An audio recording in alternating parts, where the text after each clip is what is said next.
Welcome to Daily Scripture Reading. I do not own the rights to this music.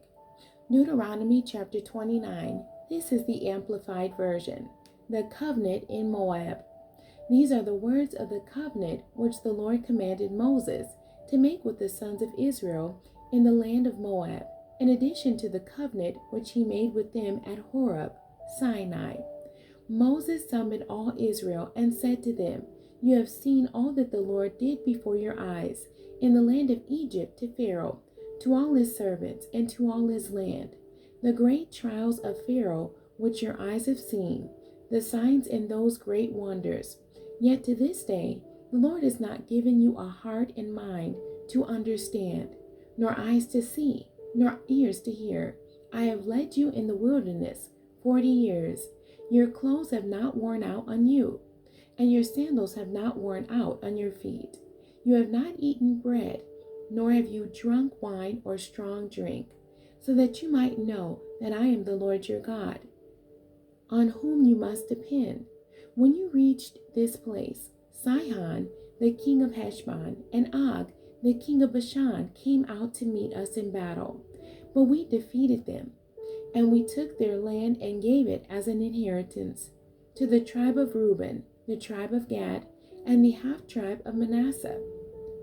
So keep the words of this covenant and obey them, so that you may prosper and be successful in everything that you do.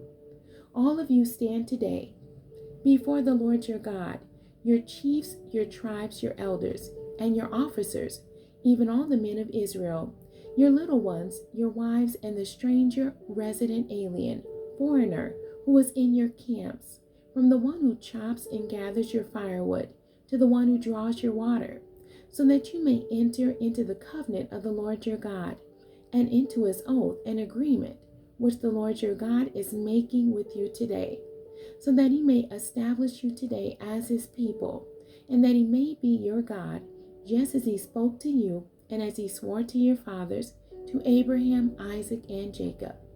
It is not with you alone that I am making this covenant and this oath, but with those future Israelites who are not here with us today, as well as with those who stand here with us today, in the presence of the Lord our God. For you know how we lived in the land of Egypt, and how we passed through the nations along the way. And you have seen their detestable acts, and the repulsive idols of wood and stone, lifeless images of silver and gold, which they had with them, so that there will not be among you a man or woman, or family or tribe, whose heart turns away today from the Lord our God, to go and serve the false gods of these nations, so that there will not be among you a root of idolatry bearing poisonous fruit, and wormwood, bitterness. It will happen that when he, a renegade, hears the words of this oath, and he imagines himself as blessed, saying, "I will have peace and safety, even though I walk within the stubbornness of my heart, rejecting God and his law, in order that the watered land dwindles away, along with the dry, destroying everything. The Lord will not be willing to forgive him, but then the anger of the Lord and his jealousy will burn against that man, and every curse which is written in this book will rest on him. The Lord will blot out his name from under heaven.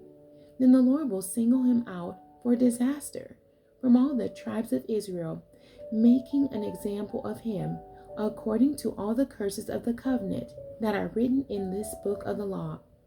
Now the next generation, your children who come after you, and the foreigner who comes from a distant land, when they see the plagues of this land and the diseases with which the Lord has afflicted it, will say, 'The whole land is brimstone and salt, a burning waste, unsown and unproductive, and no grass grows in it.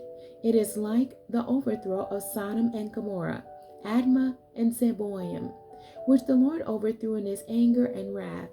All the nations will say, 'Why has the Lord done this thing to this land? Why this great outburst of anger?'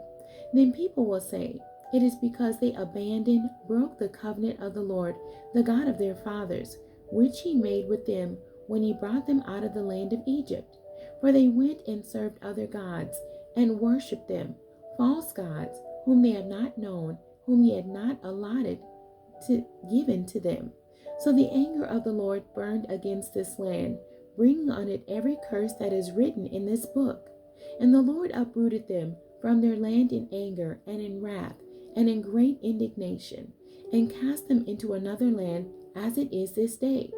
The secret things belong to the Lord our God, but the things which are revealed and disclosed belong to us and to our children forever, so that we may do all of the words of this law. In the end, God bless you, and thank you for joining me today.